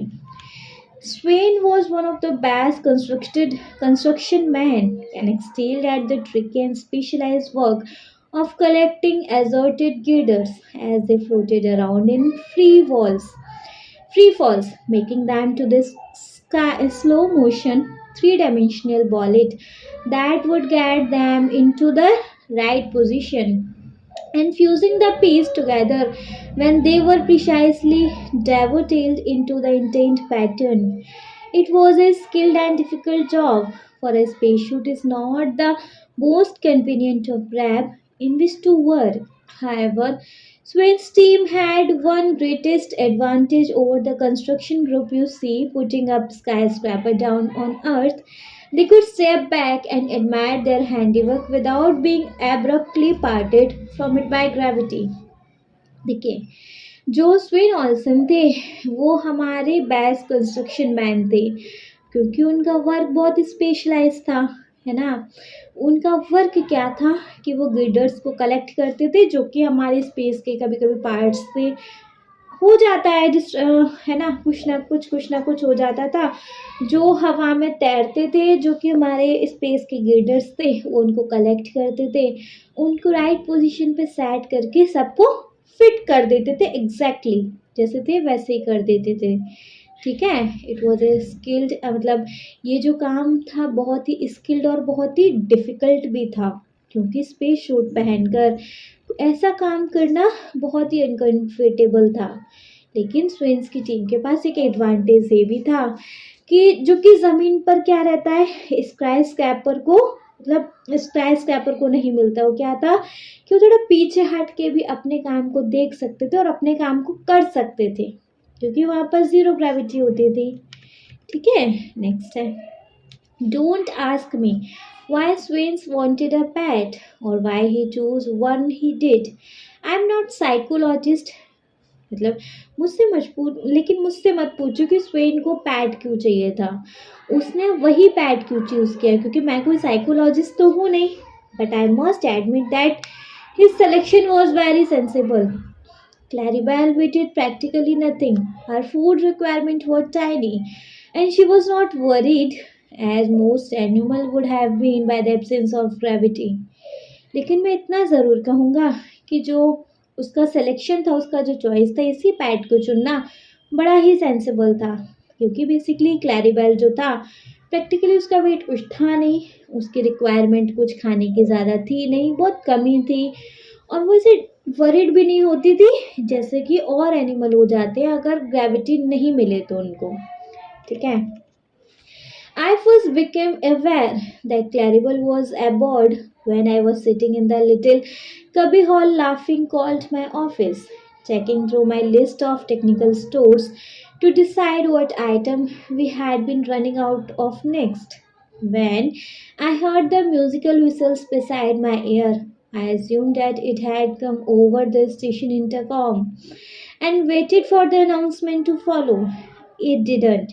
Instead, there was a long and involved patter of melody that made me look up with such a start that I'd forgotten all about the angle beam such behind my head.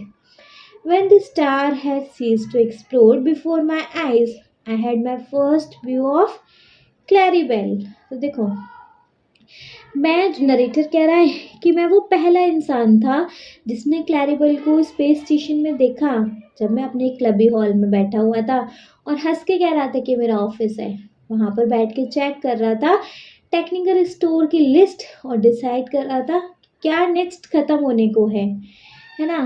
तभी मैंने एक musical whistle सुनी, लेकिन मुझे लगा कोई station intercom का कुछ अनाउंसमेंट होगा तो मैं उसका वेट करने लगा, लेकिन ऐसा कुछ नहीं था। थोड़ी देर बाद एक लॉन्ग और एक मेलोडी आवाज़ सुनाई दी। मैं उसको मतलब सुन रहा था, तभी मैं तो उसको इतना ध्यान से सुन रहा कि मैं पीछे से जो मेरे हेड के पीछे से जो बीम आ रही है मैं उसको भूल ही गया। जब वो स्टार की जो बीम आना बंद हुई मेरी आंखों में, तब मुझे पहली बार क्लैरिबेल दिखाई दिया। She was a small yellow canary hanging in the air as motionless as human bird and with much less efforts. For her, for her wings were quietly folded along her sides. We stared at each other for a minute. Then, before I had quite recovered my wits, she did a curious kind of backward loop. I'm sure no earthbound canary can had ever managed, and departed with a few leisurely flicks. It was quite obvious that she had already learned how to operate in the absence of gravity and did not believe in doing unnecessary work. जो क्लैरीबेल था बहुत छोटा सा yellow colour का canary था जो कि हवा में लटका हुआ था एज अ ह्यूमन बर्ड। ठीक है, उसको ज़्यादा एफर्ट्स लेने की ज़रूरत नहीं पड़ रही थी, उसके पंख भी आराम से क्वाइट फोल्ड ही थे दोनों साइड। हम दोनों ने एक मिनट तो एक दूसरे को देखा। जैसे मैं कुछ सोच पाता तभी मैंने देखा कि वो ना कुछ एक्टिविटी कर रहा है। पीछे की तरफ ना उसने एक लूप लिया जो कि, और फिर उसने एकदम से ना पंख अपने फड़फड़ाए, जो कि मैं श्योर था कि मतलब कोई नॉर्मल तो जो अर्थ पे रहने वाला कैनरी ऐसे नहीं कर सकता, है ना। और ये क्लियर था कि इसने खुद को ऑलरेडी मतलब सीख लिया है कि एब्सेंस ऑफ ग्रेविटी में खुद को कैसे ऑपरेट करते हैं। ठीक है, और उसने इसलिए ज़्यादा एफर्ट लेने में बिलीव नहीं करता था। Swans didn't confess to her ownership for several days, but by that time it no longer mattered because Claribel was a journal pet. He had smuggled her up on the last ferry from Earth when he came back from leave. Partly, he claimed, out of sheer scientific curiosity, he wanted to see just how a bird would operate when it had no weight but could still use its wing. शुरुआत में तो कुछ दिन स्वेन ने confess ही नहीं किया कि वो इसको लेके आया है। ज़्यादा फिर किसी को फ़र्क भी नहीं पड़ा कुछ दिन बाद, क्योंकि क्लैरिबेल एक जर्नल पेट था। उसको वो छुपा के लेके आया था अर्थ से जब वो छुट्टियों पर से वापस आया था।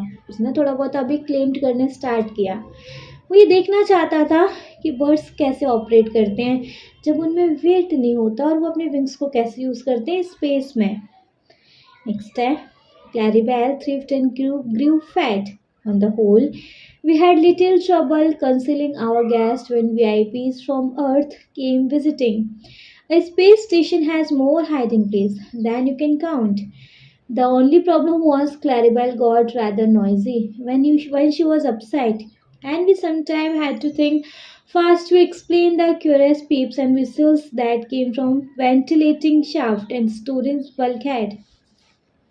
क्लैरिबेल थोड़ी मोटी हो रही थी। अब उसको ना मतलब उस बस एक ही प्रॉब्लम थी आती थी कि जब गेस्ट आते थे तो उसको छुपाने में अर्थ से जो गेस्ट आते थे तो उसको छुपाने में ना बड़ा प्रॉब्लम होता था। हालांकि स्पेस स्टेशन में बहुत सारे छुपने की जगह होते हैं, लेकिन जो क्लैरिबल के साथ प्रॉब्लम था वो एक ही था कि वो बहुत आवाज़ करता था जब वो अपसेट होता था।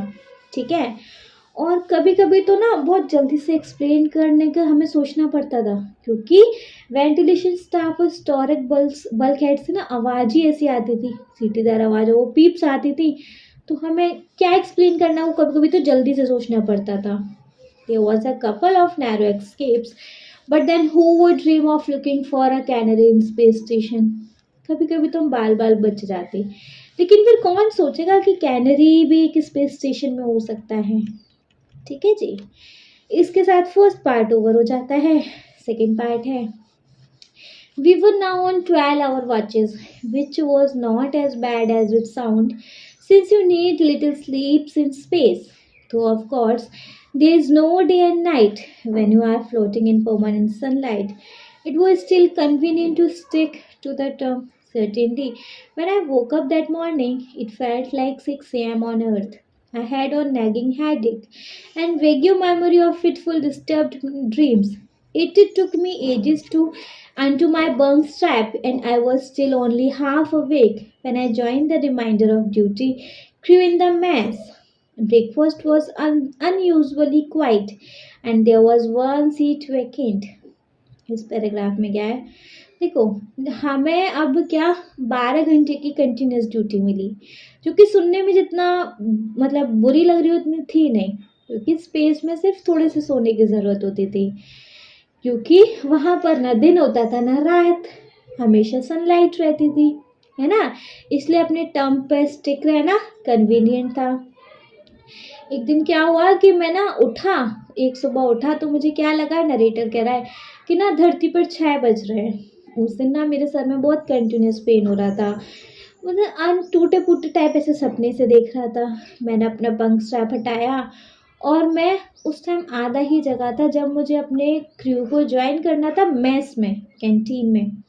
ब्रेकफास्ट हम लोगों का बड़ा शांत सा हो रहा था, लेकिन एक सीट खाली थी। Where is Swain? I asked. Not very much caring.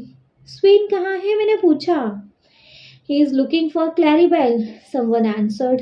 Says he can't find her anywhere. She usually wake up.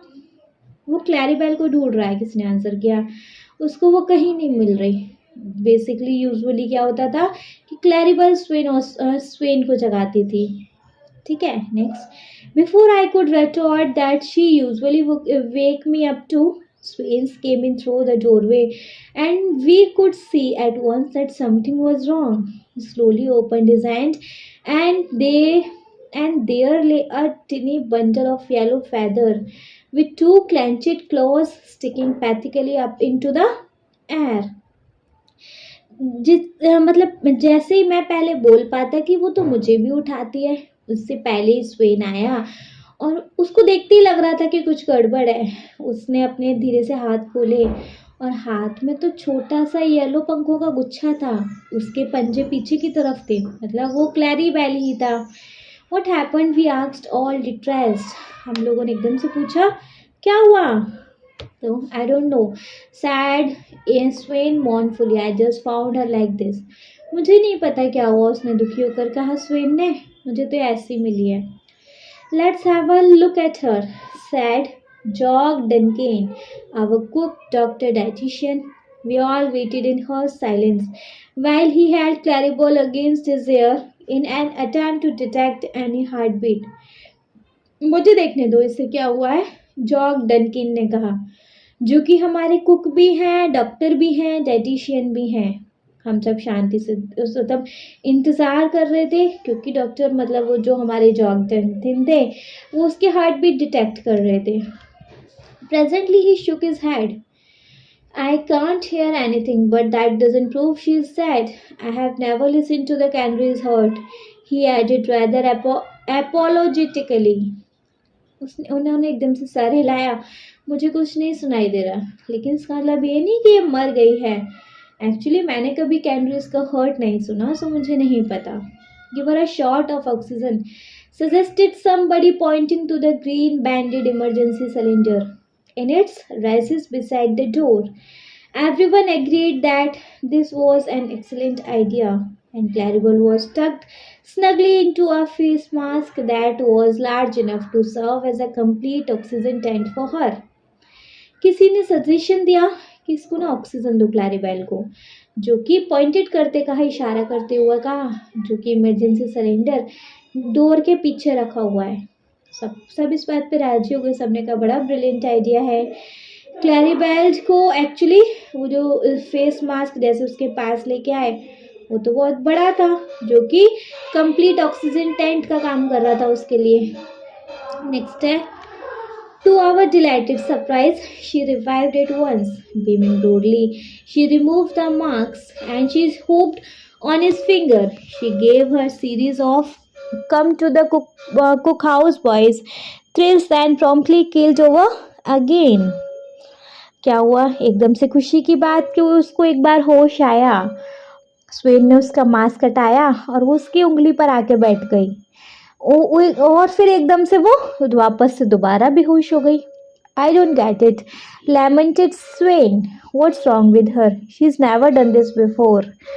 मुझे नहीं समझ आ रहा स्वेन ने दुखी होकर क्या कि इसको क्या हुआ है, पहले तो कभी ऐसा नहीं किया इसने. For the last few minutes, something had been tugging at my memory. My mind seemed to be very sluggish that morning, as if I was unable to cast off the burden of the sleep.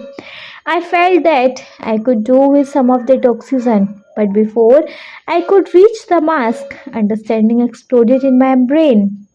I railed on the duty engineer and said urgently, Jim, there's something wrong with the air. That's why Claribel passed out. I have just remembered that Miner used to carry canaries down to warm that off gas. Narrator को कुछ याद आने लगा कि उस सुबह कुछ तो हुआ है ना. वो इतना नींद में था, वो ऑक्सीजन मास्क का कुछ कर रहा था, लेकिन वो ऑक्सीजन मास्क तक पहुंचता तब तक उसको सब याद आया. वो एकदम से समझ गया कि क्या हुआ है. वो एकदम से ड्यूटी इंजीनियर के पास दौड़ा और अर्जेंट में कहा, जिम, हवा के साथ कुछ गड़बड़ है, एयर के साथ कुछ गड़बड़ है. तभी ये क्लैरिबेल बेहोश हुआ है. मुझे याद है कि जो माइनर्स होते हैं कैनरीज को नीचे लेके जाते हैं गैस की सेंसिटिविटी को पता करने के लिए. नेक्स्ट है, nonsense said Jim, the alarm would have gone off. We have got duplicate circuit operating independently. क्या बकवास अलार्म भी तो बस जाता है, ऐसा कुछ होता है तो, और हमारे पास तो डुप्लीकेट सर्किट्स हैं, है ना. नेक्स्ट है, the second alarm circuits isn't connected up yet. His assistant reminded him. That shook Jim. He left without a word. While we stood arguing and passing the oxygen bottle around like a pipe of peace. देखो, लेकिन उसके assistant ने उसको याद दिलाया कि दूसरे alarm का सर्किट कनेक्ट नहीं हुआ अभी तक. एकदम से शुक हैरान हो गया जिम और वो बिना कुछ कहे वहाँ से चला गया. नेक्स्ट है, he came back 10 minutes later with sheepish expression. It was one of those accidents that could possibly happen. We had one of our rare eclipses by Earth's shadow that night.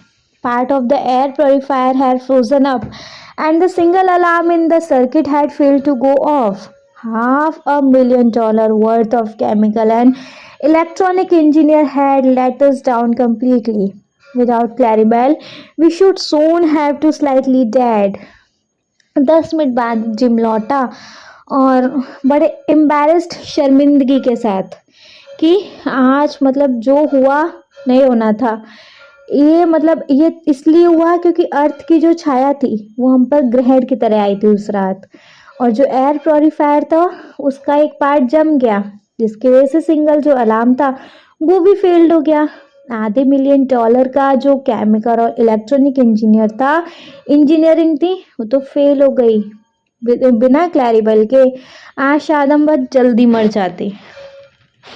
So now, if you visit any space station, don't be surprised if you hear an inexplicable snatch of bird song.